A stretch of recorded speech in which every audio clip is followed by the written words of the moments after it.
Fala galera, mais um bode do Paulo e dessa vez eu vou falar sobre gratidão.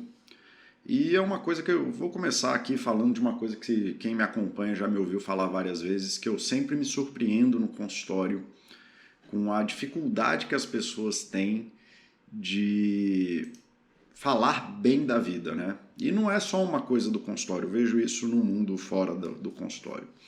É uma coisa assim, a gente é extremamente habilidoso em falar dos problemas que a gente tem. Cara, a gente pode falar infinitamente de um problema, com minúcias, detalhes e tudo mais. E eu costumo até falar que isso já é um ponto de alerta para mim, né? De que quando chega um paciente falando assim, não, isso aqui começou quando eu tinha 15 anos, o vento batia 45 graus, a luz entrava pela janela, e aí foi a hora que a porta abriu e tudo mais, é a hora que eu sei que a pessoa está perdida numa narrativa da cabeça dela, que ela já deve estar quase pirada mesmo. Né? Quando a pessoa vive um problema do passado tão intensamente, com esse nível de descrição, já é um bom sinal de que ela está perdendo ali algum contato com a realidade. E isso é uma coisa extremamente complicada na psicologia, né? A psicologia gastou aí vários anos, a própria psicologia é culpada disso, porque ela gastou vários anos numa conduta que não é a conduta de saúde que a gente tem hoje. A psicologia vivia na conduta do afastamento da doença e de que tem uma causa da doença e que a gente se remove a causa, o mundo vai ficar maravilhoso, que é o que eu falo que o bom selvagem aplicado à psicologia. Que se a gente tirar o mal do mundo, né, o homem é bom, mas é o mundo que o corrompe. E eventualmente a gente saiu desse paradigma, né, e começou a entender que a gente tem que criar um mundo bom, ou pelo menos a gente, dentro de um acordo que a gente gere do que é um mundo bom, a gente precisa se esforçar para esse mundo acontecer e que não vai vir um paraíso na Terra se a gente não botar o esforço nisso. E, enfim, a psicologia mesmo criou essa mitologia, né, das pedras angulares, das causas primeiras, do trauma da infância, um monte de outra bobagem, e que se você resolvesse essas coisas, aí você ia florescer num ser humano perfeito e maravilhoso.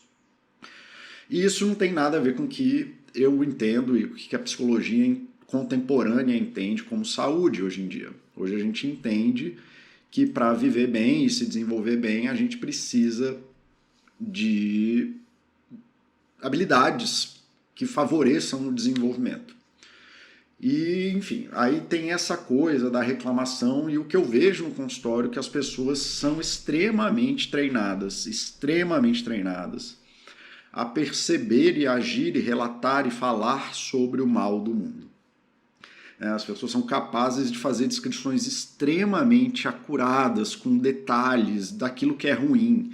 Ele me fechou e não deu certo, aí meu marido piscou errado e fez isso, minha esposa fez um sorriso cara, a capacidade de perceber, e aí eu estou falando na questão de sentido, aquilo que a gente sabe olhar para o mundo e perceber no mundo, aquilo que a gente processa cognitivamente, e aquilo que a gente faz com isso é extremamente voltado para coisas ruins. E a gente tem uma habilidade imensa de falar das coisas ruins do mundo, daquilo que incomoda a gente, das nossas emoções negativas, dos nossos sentimentos negativos, daquilo que estragou o nosso dia, daquilo que estragou a nossa vida, do que estragou o casamento, o filho e seja lá o que for. E eu já cansei mesmo, eu estou cansado efetivamente de silenciar plateias quando eu dou palestra, aulas e pacientes com perguntas triviais e banais, assim, tá, e por que você ama seu esposo, por que você gosta do seu filho, o que você gosta na tua atividade, como que a atividade é importante para você, e as pessoas fazem isso, um momento de silêncio, só que ele perdura muito mais do que eu estou disposto a fazer aqui com vocês. E a minha percepção disso é que as pessoas não têm essa habilidade, elas não desenvolvem essa habilidade na vida, e tem vários motivos. Isso, aqui no Brasil, por exemplo, você falar bem da vida é mal visto socialmente, parece que você está tirando onda das coisas,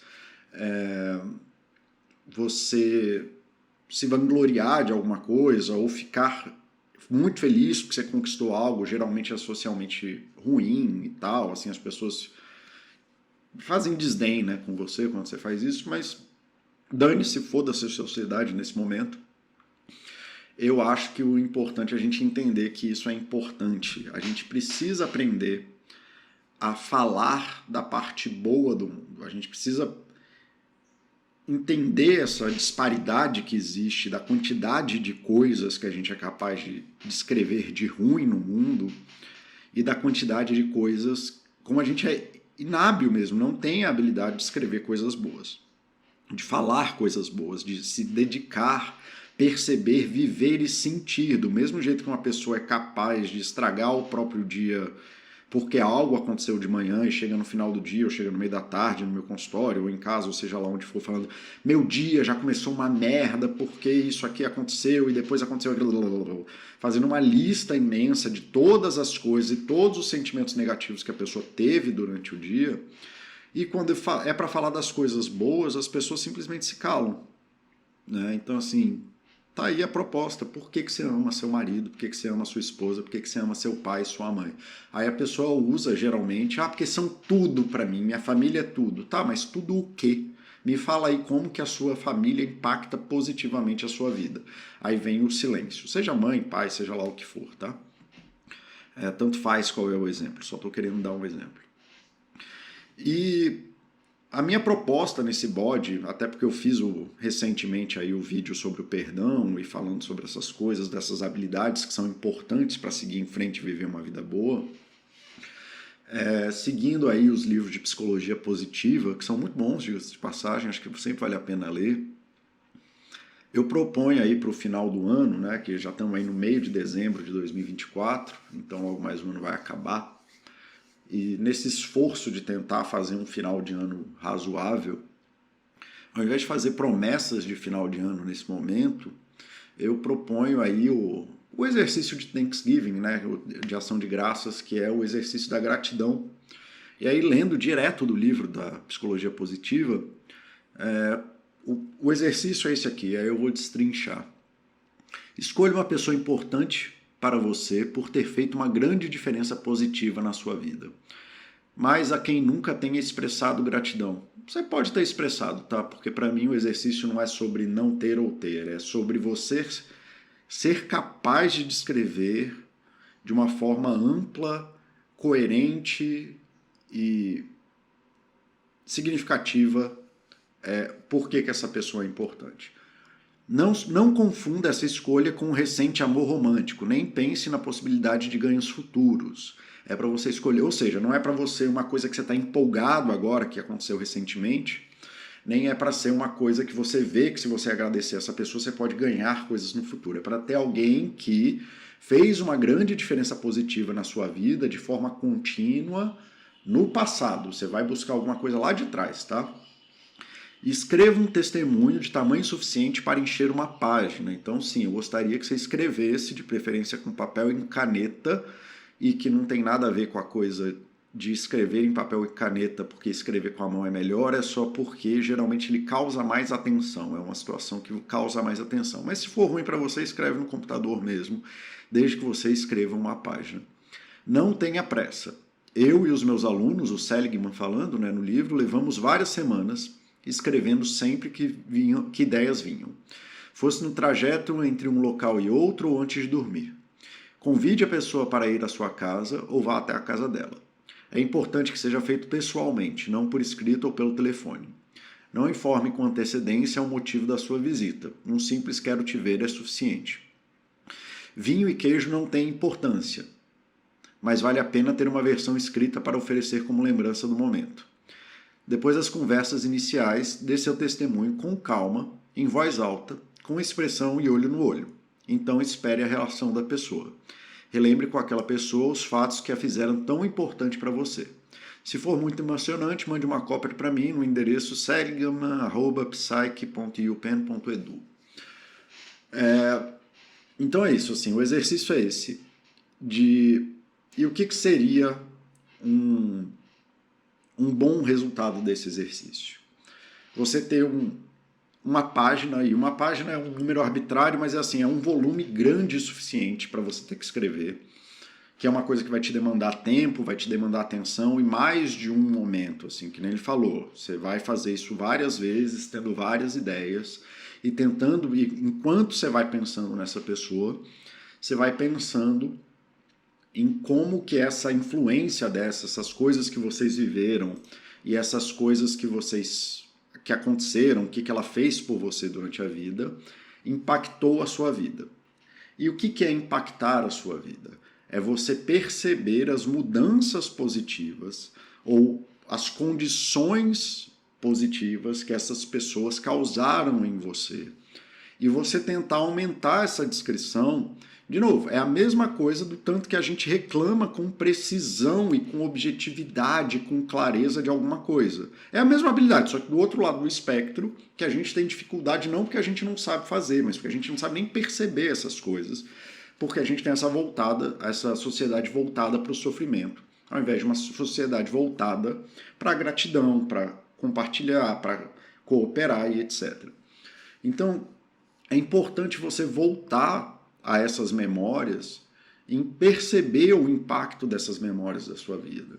Né? Perceber, assim como eu me esforço para perceber, porque isso também não é uma habilidade que me foi dada, eu já comentei várias vezes que eu era um babaca e que eu vim de uma família complicada, então as coisas não eram assim, são uma habilidade que eu também desenvolvo de ser profundamente grato ao meu filho pelas condições de vida que ele me dá. O meu filho é uma pessoa, cara, que ele cria condições na minha vida de uma forma coerente. Ele me bota num lugar para cuidar dele que eu preciso estar bem para cuidar de mim. Eu preciso estar num estado emocional bom.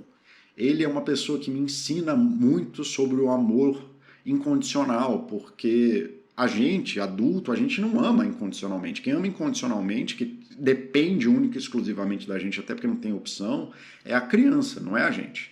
A gente se esforça meio que incondicionalmente nos trancos e barrancos, mas quem está incondicional do outro lado é ele. Ele me ensinou muito desse amor incondicional.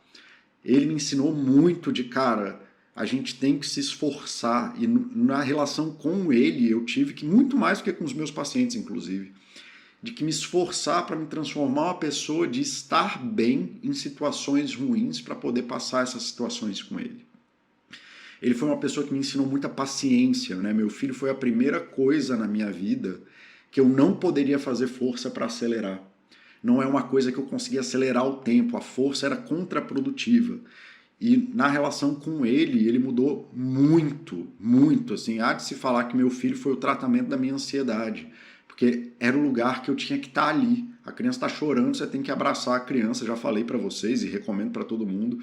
Cólicas de 3 horas, bicho, bota o fone no ouvido e ama. E passar lá 3 horas só dentro daquele momento. Não tem nada que eu tenha vivido mais de viver o presente do que na relação com meu filho. Então, assim, o meu filho teve um impacto absurdo na minha vida e ele trouxe para mim tanto a demanda quanto o retorno de poder criar uma relação estável sem ser no caminho da força, da agitação, da produtividade e tudo mais. Então esse é um exemplo assim, de que não é só, eu amo você, você é tudo para mim. É de você perceber o impacto positivo, não que seja fácil, não que tenha que ter grandes louros ou dinheiros ou tudo mais, mas você perceber como que a influência de certas pessoas e certas coisas na sua vida causaram mudanças ou te colocaram em condições, né? Que nem eu falo aqui, um outro agradecimento que eu faço, eu já fiz várias vezes, é pro Oshi e pro Mauro, né, em relação a Baster.com, que eu tinha essa intenção de escrever um livro, que era mais uma ideia pirada da minha cabeça, e decidi que eu queria aprender a escrever para o público leigo na Baster, que era um lugar que parecia apropriado para o tipo de coisa que eu estava tentando fazer. E como é aqui na Baster, quando eu postava, as mensagens eram muito conflituosas e o tipo de coisa que acontece na Baster e tal. Mas o Mauro e o Osh foram duas pessoas que sentiram o feeling ou entenderam o tipo de mensagem que eu tinha para passar e, cara, me davam feedbacks excelentes e me davam, né, mais motivação e me ajudavam muito a continuar escrevendo. Né? Quando né? O Mauro trouxe essa ideia de virar moderador, o Oshi também trouxe essa ideia de virar moderador. Foram duas pessoas que, não foram só eles, mas foram duas pessoas que desde o começo ali empenharam essa campanha de que, cara, essa pessoa pode ser uma pessoa importante na comunidade. E, cara, entrar na Baster por vários motivos, de várias coisas, mudou radicalmente a forma como eu entendo o meu trabalho, o que eu faço no meu trabalho. Em momentos que eu estava desacreditado no consultório, muitas vezes a ideia de ser comunicador de saúde foi mais interessante do que atender. E foi com a ajuda deles, cara, que eu consegui achar o espaço que eu nem sabia que eu podia ter. Ou que eu nem entendia que eu podia ter, eu não sabia como eu ia ocupar esse espaço. E foi na troca com eles que isso aconteceu. Então, esses agradecimentos são agradecimentos reais, tá? São realmente coisas que impactaram a minha vida. Eu penso e faço esses agradecimentos, às vezes para as pessoas, às vezes só dentro de mim, por outros motivos. Eu não acho que eu tenho que falar tudo para todo mundo o tempo inteiro, apesar de eu ser uma pessoa bem grata e geralmente quem convive comigo ouve esses relatos de gratidão. Mas o que eu queria, assim, era mais dar esse exemplo de que não é você realmente entrar em conexão, não só verbal, mas emocional também, se vocês tiverem a disponibilidade para isso, de viver esses impactos positivos que as pessoas têm em você. E isso é importante para a gente saber que a gente não está sozinho no mundo, para saber que a gente não dá conta de tudo, mas que a gente tem o apoio de outras pessoas, de saber que a gente pode contar com a parte boa do mundo. Então, muitas vezes as pessoas falam como se estivesse numa guerra com o mundo e desperdiçam esse contato, né? E eu acho legal. Meu filho, por óbvio, é uma coisa física que existe na minha vida, mas o Osho eu nem sei quem é, nunca nem vi a cara dele, e o Mauro eu conheço ali de trocar ideia na Baster, assim, é uma pessoa que eu até troco mais ideia de vez em quando, mas são pessoas que eu nem sei. Então, assim, cara, do além vem pessoas para te ajudar na vida, e você entrar em contato com esse sentimento de conexão é uma coisa muito importante. Na Baster a gente tem a área lá dentro do Baster System, a gente tem a área de saúde que tem essa parte de agradecimento, onde a galera faz esses agradecimentos mais cotidianos, que são importantes também, de poxa, eu tô feliz porque eu tenho uma cama, eu tô feliz porque eu consegui minha promoção, eu tô feliz porque eu tô num casamento legal. E beleza, isso é um exercício de gratidão. Aqui eu estou pedindo outro, eu estou pedindo esse de uma conexão mais profunda, de você de fato se abrir para esse espaço onde você percebe que você recebe coisas inestimáveis do mundo e que o efeito que outras pessoas têm em você também é inestimável. Então fica aí para vocês, galera, o que eu acho que é um bom exercício de final de ano. Para quem já faz, parabéns, continuem fazendo, façam mais, aproveitem esse momento para se conectar com isso que vocês já fazem cotidianamente. É sempre bom fazer isso durante o dia, durante a vida, durante o mês, quando vocês quiserem. Para quem não sabe, gente, sentem, passem aí uma semana tentando escrever isso, botem aí um ritualzinho de 10 minutos por dia, 15, 20 minutos por dia para tentar fazer essa carta de uma página. É uma coisa profunda, e transformar isso num hábito de você aprender não é só sobre a gratidão. Isso vai te dar as habilidades para você se conectar de uma forma positiva com o mundo cotidianamente. Esse é o antídoto contra a raiva, contra a ansiedade, é um dos antídotos contra a ansiedade, não é o único, mas é um deles. Contra a reatividade, com certeza. Contra a percepção de solidão, de abandono, contra o estresse, porque se você acha que você tem que dar conta de tudo sozinho o tempo inteiro, sem perceber que você é impactado diretamente por 1000 coisas o tempo, todas as horas, que nem eu falo que a água da tua casa não chega sem a ajuda de outra pessoa, né? E você sozinho, se tivesse que buscar água todo dia, viver uma vida bem mais complicada do que você vive hoje. Então, se você não sabe se conectar com essas coisas, sua vida parece uma vida de muito mais pressão do que é. E aprender esse exercício de gratidão, de estar, perceber, descrever e se engajar naquilo de positivo que o mundo te dá, é um exercício muito positivo para a vida, e é o que eu recomendo que vocês façam nesse final de ano, para ter um bom Natal com a família de vocês, para entrar em contato positivo com a família de vocês, e quem for negativo se afaste, porque não tem o que fazer, não estou pedindo para ninguém ser grato com gente que faz mal a vocês, mas sejam gratos àqueles que estão do seu lado, aqueles que tiveram esse contato e aquilo que realmente foi importante. É isso aí, galera. Até o próximo bode.